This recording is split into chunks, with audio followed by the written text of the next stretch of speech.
Let's go to Kevin calling in from Kansas. Kevin, what's your question for Pastor Adriel? Yeah, thank you for taking my call.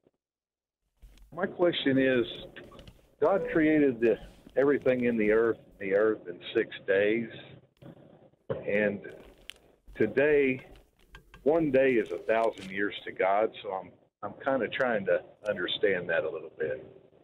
Everything in the earth 6 days.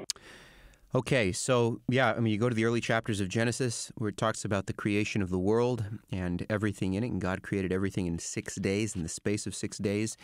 And then he rested on the seventh day. And then you look at other passages of Scripture, like what Peter says in 2 Peter chapter 3, verse 8.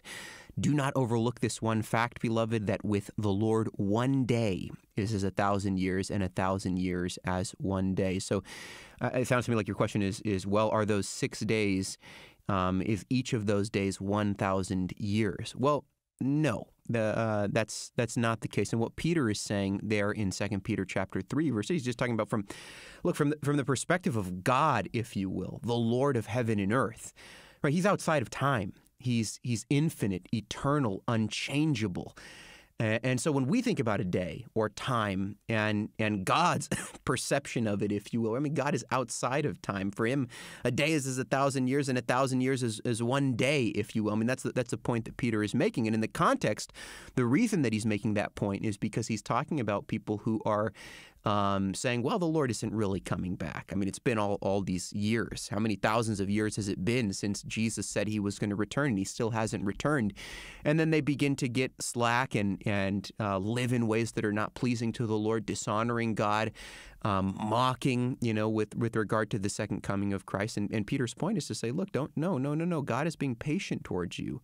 You think it's been a long time, but for the Lord, 1,000 years is just like a blink of the eye. It's nothing for him. And so that's, Peter's point there, talking about God, the infinite Lord of heaven and earth, and his relationship to time, if you will.